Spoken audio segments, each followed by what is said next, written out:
So good evening. I'm Charles Folsom, CEO and founder of IAMNURSE Incorporation. Been a registered nurse for about 35 years and worked in informatics and worked in the corporate world for quite a while. And I'm here with my good friend, Marcus Davis. Hey, good evening, everyone. My name is Marcus Davis. I'm a traveling registered nurse. I work in level 1 trauma centers. I'm also the CEO and founder of Unplugged Health, which makes sure everyone's being an advocate for their health, not only mentally, but physically also.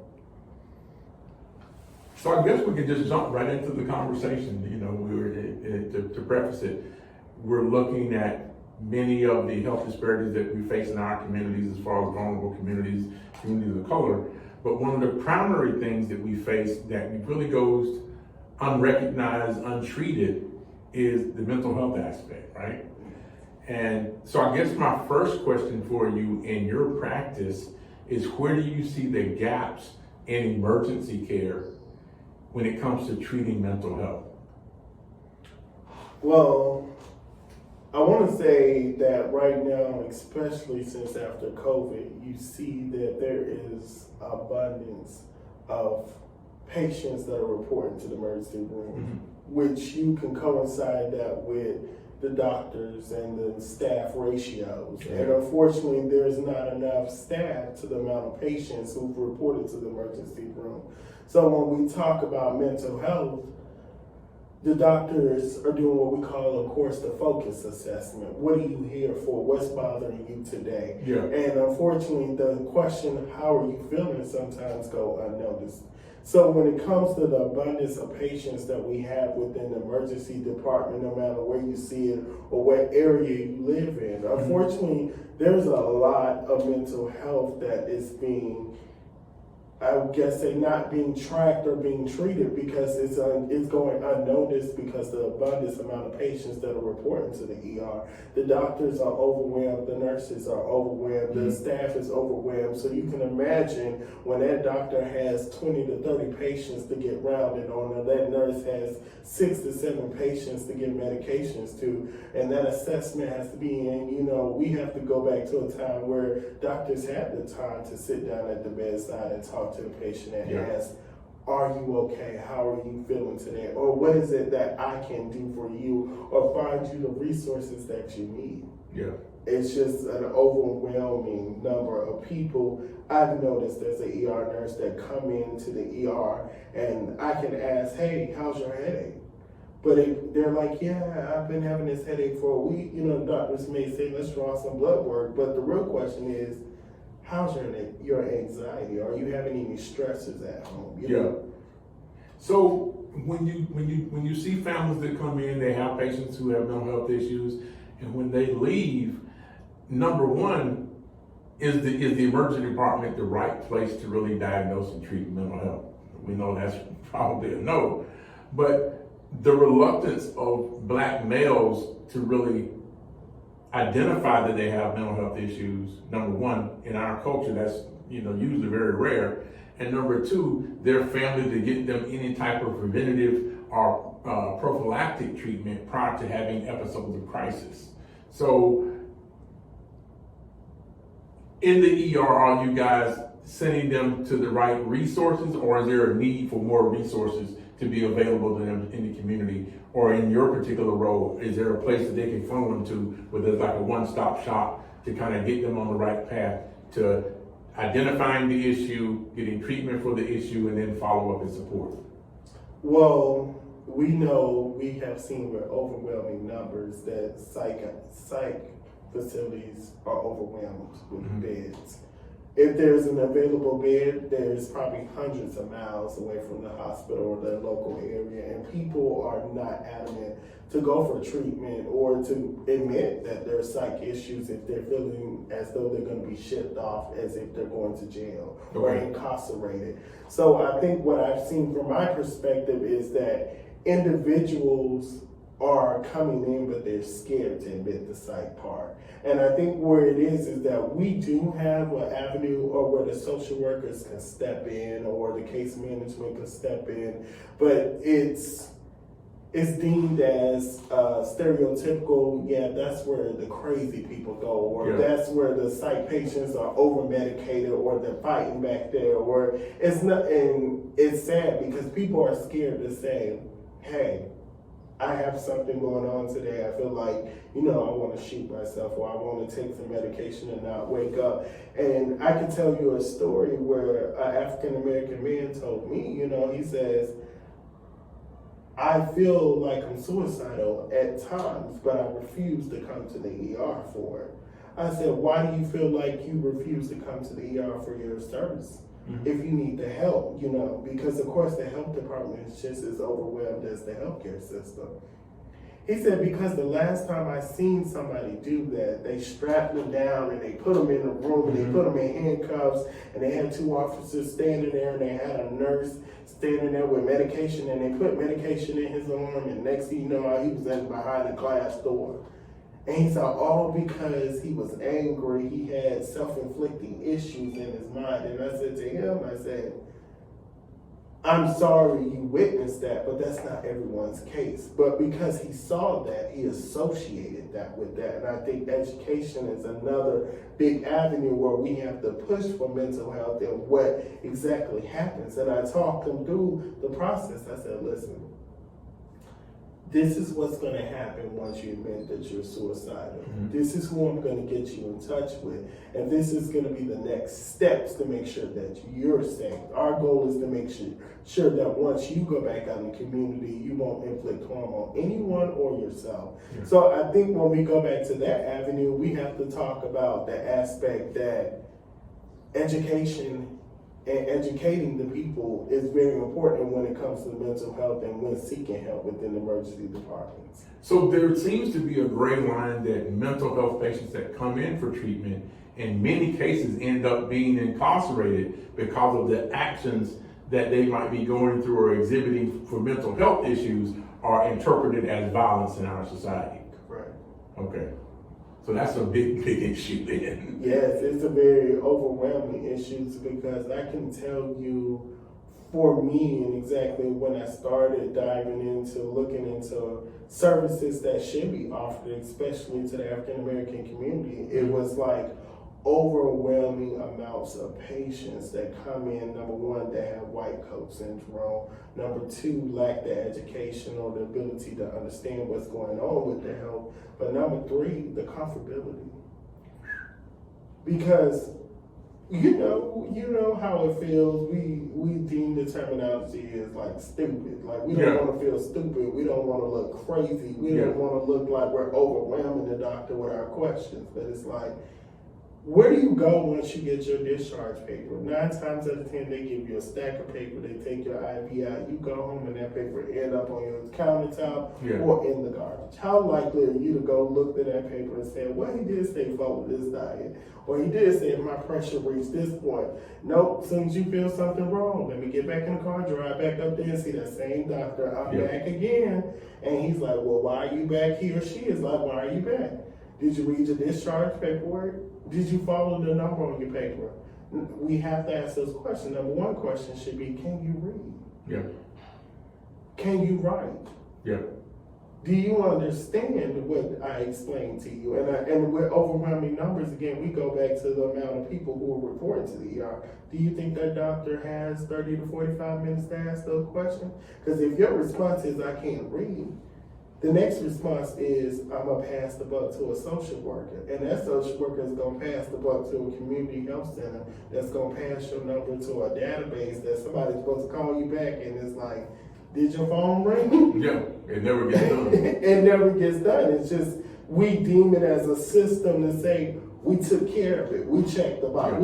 We checked their immediate needs. And I think when it comes to that, we never get down to the actuality of that. Mental health is where it starts. So my next question is, what percentage of mental health patients that you see are under anxiety, stress, depression, or hopelessness because of socioeconomic issues? That if that issue was cured for them, they would no longer be under that stress. Well, that's a tricky question because, I think socioeconomic status would be a benefit to some, Yeah. a majority, it starts in the health of their mind. I can give, and I worked in nonprofit areas where I would go out and we would get the people under the bridge sandwiches and blankets, and we would say, hey, we got a shelter for you, we got a bed for you. And they would say, I don't want it. Ooh. And I would say to them, why don't you want it? I don't want any responsibility. So we got to go and relate that to mental health. I can give you all of the resources you need to get help, but are you willing to get help? How do I walk you through the process to get the help that you need? And I think that's where people need to start and understand. Everybody, and I always tell people, even working in nonprofits, I'm going to hold your hand, but it's a two-way of this relationship of holding hands. I'm going to give you the resources and show you the resources, walk you to the resources, but your goal is to hold my hand and be willing to do the work.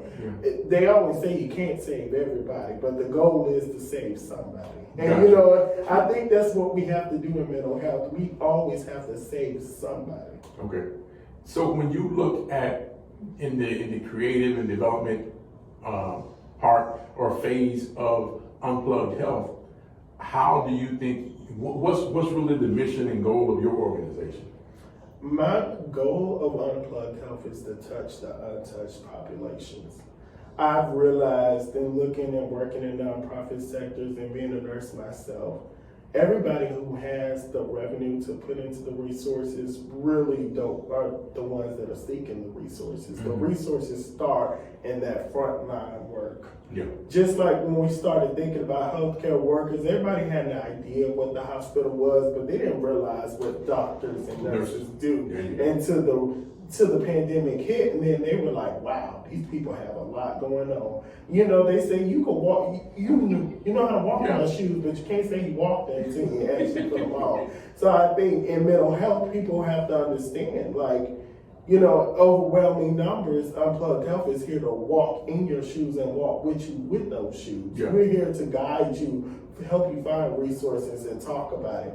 You know, I call Unplugged Health Unplugged because that's where we take off the white coat. That's where we take off the title and they say, yo, I've been in something relatable to you, or I've been around somebody who's been in something like you. I'm showing you what it looks like to come out of what you've been involved in. I'm showing you what success looked like. Or I'm opening your eyes to things you could dream of, places you want to go and things you want to do. I think for us, especially when we go through things of mental issues, we have to see somebody or look at somebody that is relatable to us. And I think a big avenue, especially in the African American community, is like we don't see a lot of people turn on the TV and saying, you see some now, but you don't see a lot of people turning on the TV and say, hey, I struggle with anxiety. I struggle with depression.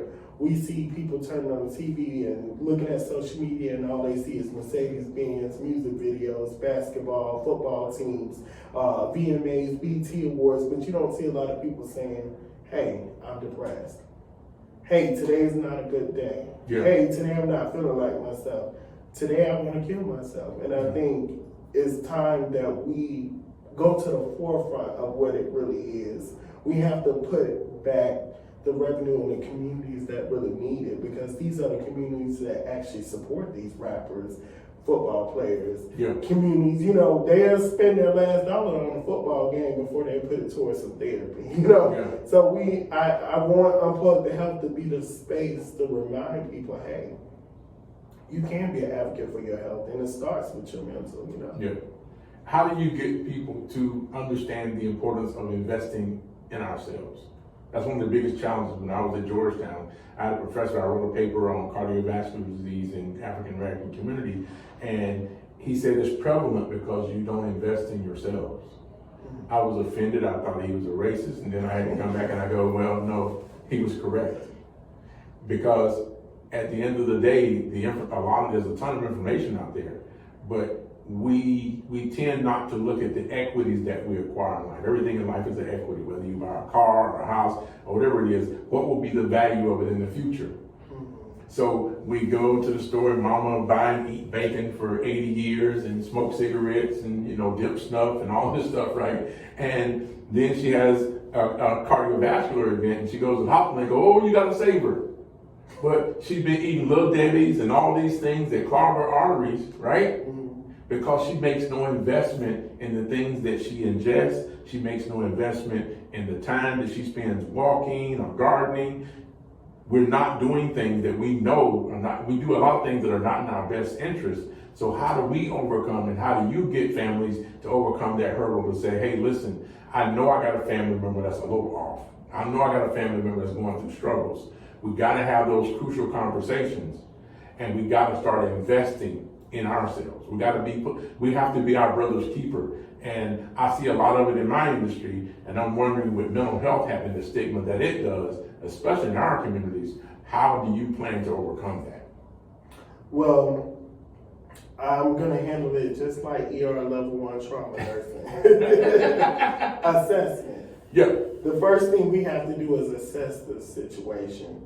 Then you have to triage. You got to start with the immediate need. Yeah. You know, we talk about the immediate needs. Everybody's immediate needs is different. Exactly. I'm not thinking about my blood pressure because my lights getting ready to cut off. So every time I'm eating, I'm not worried about what I'm eating because I'm working to get my lights cut back on or to keep them on. Yeah. So you can't tell somebody, hey, especially in our social economic status, hey, I want you to worry about your blood pressure because this is more important. You know, go across the street to get your meal. Take that extra time in your break. Go across the street. But they're like, no, I don't want to waste my money because I have to put that money toward my light bill, or I'm not gonna buy extra healthy food because it's too expensive. Because my life's not. So you see how you got to meet those needs. So my goal with mental health is allow people to triage themselves. Yeah. My goal is to be on bring them to a level where they don't feel judged, number one, but put that mirror in front of their face and say, hey, how are you feeling? Or how do you think this is impacting how you look at yourself? Yeah. And my second goal is to say, hey,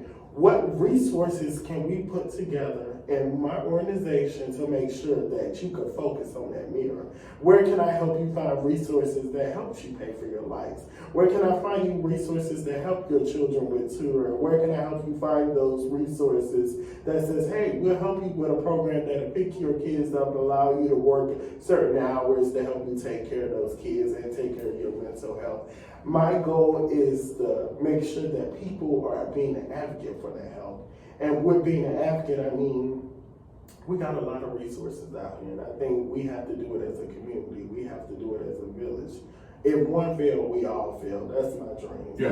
That's what I feel. If I fail, I feel like I've let my brothers and sisters down. I've let my family down. But I want everyone to feel like, hey, we are in this together. We are a unit. That's what Unplugged Health is to me, a unit. It's basically making sure the community understands, like, hey, it doesn't have to say emergency across the room, or physician, or therapy on the board for you to come there and seek resources.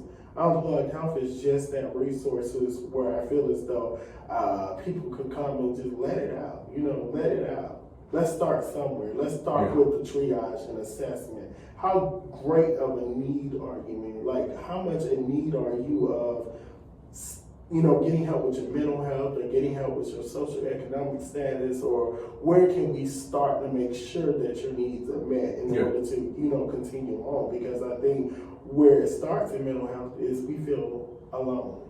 Yeah. That's where it always starts. I don't care, you know, and they always say, oh, even the rich battle with mental health.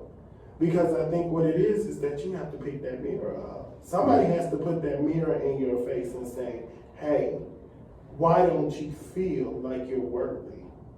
Why don't you feel good today? Yeah. And you know, the more times we do it ourselves. I know I catch myself walking past the mirror and I'm like, dang, I have to go to the gym. Because I feel like I'm holding myself accountable. Because I was like, you remember you used to walk past the mirror and you felt a little slim, you felt a little thinner, but as bigger you get, you're like, dang. And then sometimes you don't even look at the mirror because you're like, I don't even want to see it. Because if you don't see it, if you don't see it, you won't even try to fix it. So that's my goal with Unplugged Health. Make sure people put their mirror in their face and say, hey, you got to look at it. Yeah. Yeah, the transparency. The transparency. You got to look at it. You got to say, hey, how do I feel today? So why are we seeing such a huge spike in pediatric mental health? I mean, it is absolutely off the charts. Social media, parenting, I think social media plays a role and it dictates how these children are feeling. I think they have access to a world where we didn't, or your generation didn't have so much access to be able to post and share what we're feeling. They are very much in touch, what I've learned with working with the pediatric population, of their emotions, which is why I think a parents team has to double down on what they expose their children to, or have those honest, transparent conversations. Because 9 times out of 10, when you ask a mother, hey, did you know your child was a cutter? Or did you know that? No, I didn't know until I looked through their book bag, or I heard they heard some stuff at school, and now it's just brought back in my house. And I'm like, there goes that socioeconomic status. Mom probably working 2-3 jobs, or dad working 2-3 jobs to keep up with the bills, and the kids are just going to school, getting picked up, dropped off, picked up, dropped off, and the immediate need comes when that kid has a cough or that kid has something, they cut themselves, and now they're back where? The emergency room getting what? Triage. Now we have to see what their immediate needs is. And of course they come in and they say, you know, my child is talking to himself all of a sudden. Well, how long has your child been talking to himself? Just started last week. And then you ask the child, I've been doing this for a while. You know, what's making you sad? Oh, well, my mom and daddy probably fight a lot, or I get picked on at school, I'm getting bullied. And I say, who do you talk to?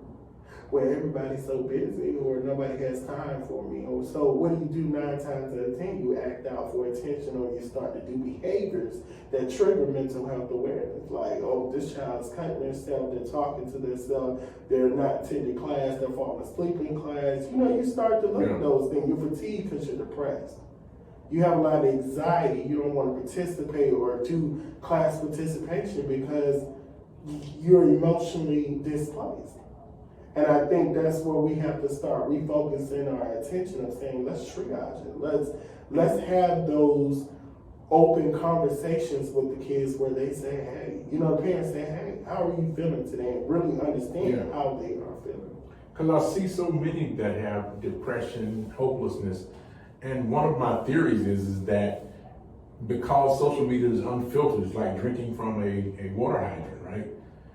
Their maturation process is accelerated so much that as we get older in life, we start to think about things like mortality. I think about a 9 or a 10-year-old having information that would trigger them to think about things like that. It would cause the depression and anxiety. And I definitely know it has had some profoundly negative effects on children. Really, really bad. Oh yeah, especially with access to weapons. Parents are feeling like they want to protect their homes these days, but it's real reality. Are you really protecting your home when your child gets access to that gun and have misplaced emotions and either takes it out on you or the family or take it out on themselves? It's like those conversations have to happen. It's like you really have to talk to your children almost as if they're an accelerated adult-like mindset. You know, 5th grade used to be just jumping around playing with snacks and coming home. 5th grade now is like, hey, are you having sex? How is your class going today? Are you getting picked on because of your color, your skin color, or your race, or your sexuality, or how are you feeling today? Did you eat lunch today? What do you have a taste for? You have to have those open, honest conversations, and I think a lot of that stems when I see mental health in a population of pediatrics. It's like you look at the parents and it's almost they halfway know their children. And they're being fed a steady diet of self-destruction, violence. You know, for lack of a better reference, Kanye West discussed this some years ago when he talked about how Hollywood feeds our children things that we should really, really be careful and conscious of. A lot of subliminal things that are messaged in the videos that they watch and all of that content that they see on social media. And now we're seeing direct manifestations of that. Oh yeah, we are, but you know, it starts in the parents too. The parents are a direct manifestation of that too. Giving your children, I believe, in my own opinion, a status of freedom is what causes a lot of that, those emotions, those feelings. You're not filtering what they're watching, you're not filtering what they're learning. You are their number one teacher. You may send them to school, but you're their number one teacher. They are a recorder. you are the recorder. What you do, what they do. What you do when you cursing people out, what you think your children gonna do? Same thing. When you get angry and frustrated and ball your fist up at people, what you think the first thing your child's gonna do when they get angry at school? When you get depressed and you sleep in that room all day and don't take those kids out for a walk, or you don't get up and play music and be joyful, what you think those kids gonna do when they get depressed? Well, my mom gets depressed. She isolates herself, so I do the same thing. Oh, my daddy don't talk about his emotions, so how you think I grew up? I didn't discuss my emotions. It's triggering, and because it all starts in the home, and I believe a firm belief, if we start back at the core of the foundation, things will change. Nutrition would change, diets would change, mental health would change, and parents were more involved. I say this to say, how many parents do you think sit down, or household sits down anymore and have dinner together at the table? That way you check your kids' thoughts. My father was a firm believer of going out to eat. He may have been busy, but he was a firm believer of going out to eat once a week to check our thoughts. So I can hear your thoughts. Yeah. I don't think that we grow up in a society like that anymore. People can eat in their rooms, they can eat in the living room, or heck, they can be out to dinner with their friends every night of the week. But the parents is like, long as they not in trouble, I'm good. We got our lives going on. We not realizing they're not monitoring and having any interaction with them. Yeah. So does your organization have or in the process of developing relationships with faith-based organizations, no particular faith, but faith-based organizations, so that when you do interact with clients who have mental health issues, and that's a core belief or value that family holds, you'll be able to facilitate those types of sessions or that type of interaction that they'll need to be able to help them get over there or help them support them in their condition? My goal is to grow with the community, have access to a lot of resources, because we come from all backgrounds and ethnicities. I believe, though, when you come to Unplugged Health, it just is not one ethnicity. Our population that we target is mostly African Americans, but we're open to all. We don't believe in just one faith base or one sexuality or one attitude, because I think we see mass numbers of transsexuals being killed today. We have to understand what's really going on in our community, and they are being killed in large amounts of numbers. That's not discussed. You know, we have a lot, just like a large amount of black men who are still getting incarcerated, getting more time than the average white male due to their skin color. So Unplugged Health is not just one faith base or one color ethnicity. Our goal is to help everyone be advocate for their health, because again, we're a union. And that's, it's odd you bring up the transgender vulnerability, because I recently, for work, I was sitting down with LGBTQ leadership with a government agency, and we're structuring documents and doing things I was getting the education, because there's a lot of things I did not understand. And one of the main issues is that even if they make the transition, you're still dealing with the gender dysphoria. Gender dysphoria is really serious, and that's one of the reasons why they're screening very heavily and early for suicide, because their suicide rate is so astronomically high. Social conditions, but you're fighting two different things. You're fighting the social stigma of transgenderism, and then you're fighting your internal battles if you truly have gender dysphoria. It usually happens in children, but now we're seeing this huge variant that is all over the place.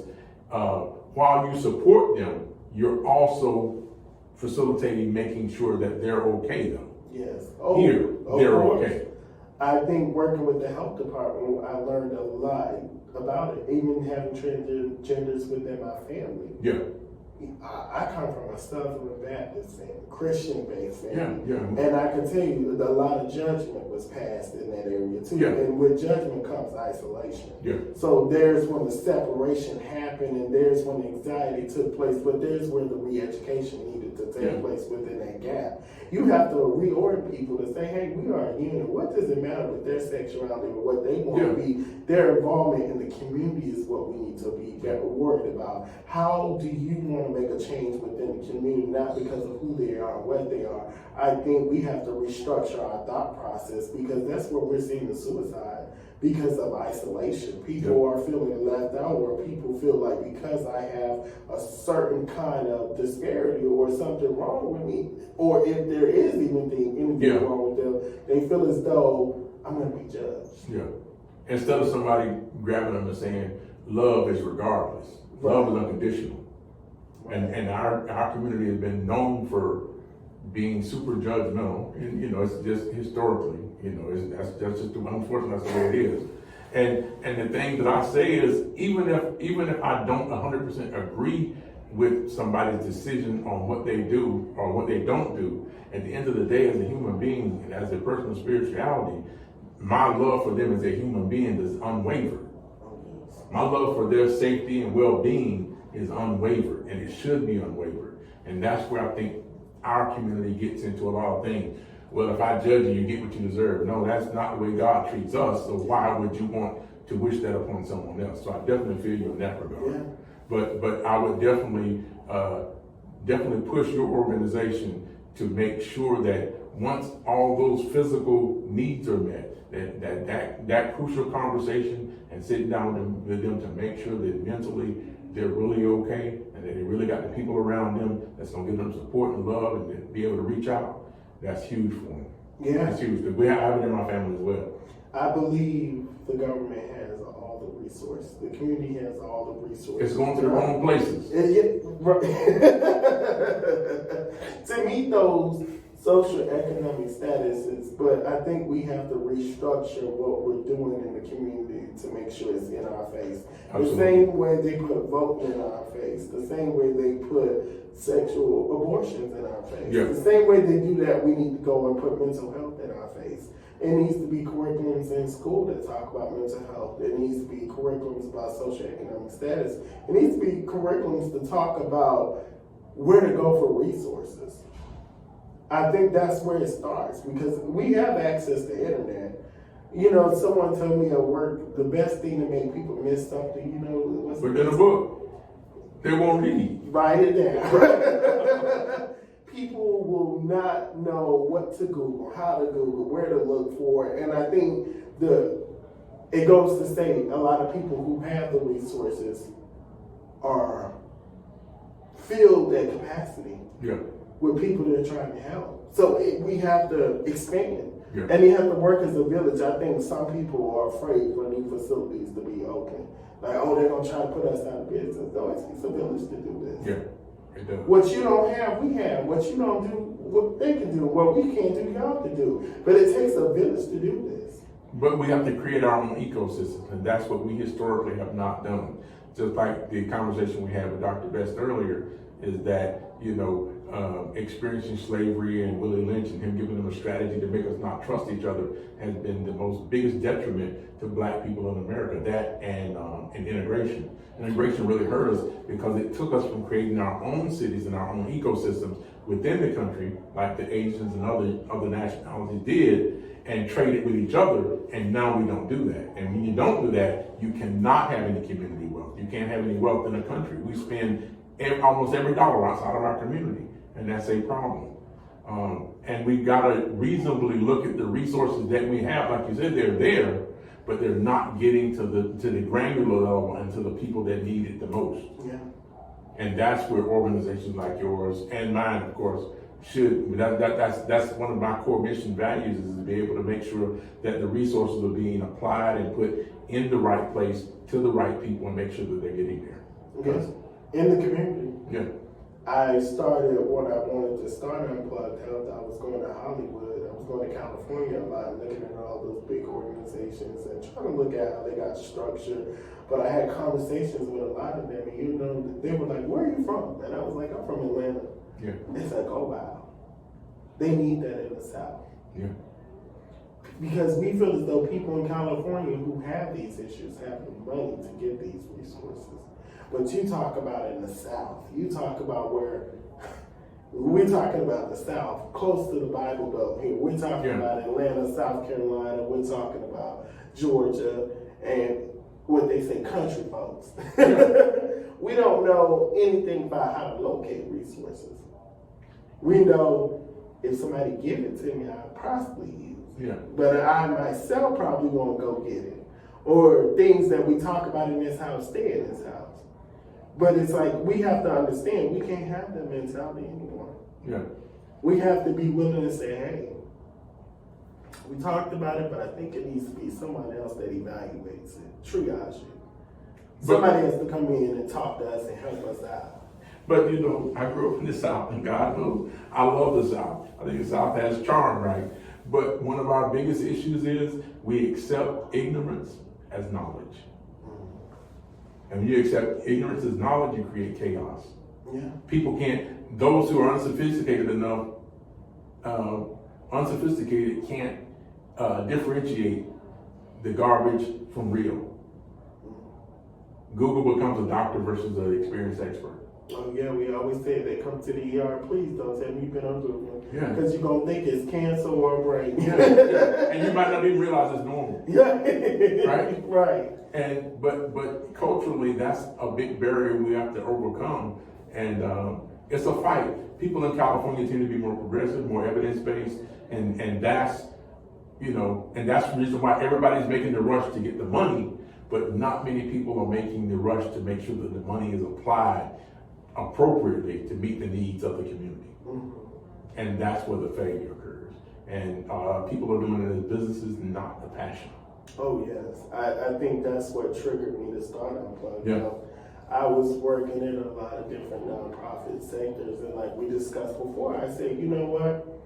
There's a lot of people who have this money, but they throw a lot of money away at the end of the year because they did not get to the right fundamental need of the people within their community. Yeah. I can go to other organizations and attend all these different meetings, but how many times did we go under that bridge and talk to that mother? Or how many times did we walk in a grocery store and took an assessment of how many people in here have mental health issues, or how many children within this department or this schoolhouse are facing mental health issues or needing that supplemental help to be able to get them the right help to make sure they're successful. So we'll conclude this by me asking you last two questions. Number one, what type of infrastructure will you have available, and how would you like people to start contacting you when you're operational for services? Oh, so right now I am internet, well, of course, social media based, virtually. People can contact me on Instagram at Unplugged Health. Everything is always Unplugged Health. If you Google Unplugged Health, there's a microphone with a little cord that comes out. Yeah. Or you can go to my website, unpluggedhealthllc.com, and that's where you can locate resources also, and contact me, and we can begin the process to, triage it. Okay, excellent.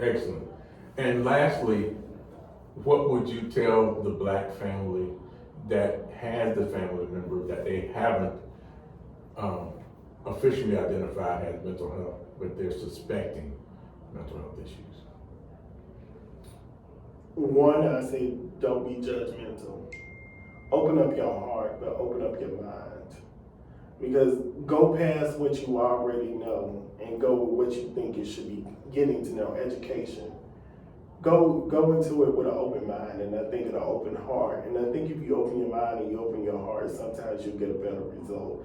I think when you approach somebody, especially with mental health issues, the number one thing they first need to feel is that they trust you. Yeah. I need to feel as though I trust you to tell you something so dark and so secretive about me that I don't feel judged. And that's where the comfortability comes in. That's where education comes in, because you have to educate yourself. One, are you comfortable with whatever they may tell you? Or two, how to react to it? Or three, how to de-escalate it if it gets to a point where you ask them, hey, I want to kill myself, but now you like, well, I can't let this fool stay up in here. But it's like, it can't be like that. Yeah. You got to say to yourself, it's okay. Yeah. You're having those thoughts. I need you to let me know when you're starting to have those thoughts. And let's try to navigate this process, and you and I together go and seek some help. I'm going to hold your hand. We are a unit. Okay. So, once again, I'm Charles Folsom. I'm the owner of IAMNURSE. You can reach us at www.iamnurse.org, no spaces. And you can also reach me at cfolsom@iamnurse.org. That's my email. And we have a new service that will be available January 1, and it's going to be our eLife portable patient health record, and it'll be another video coming on that. And we look to talk to you guys soon. Talk to you soon, guys.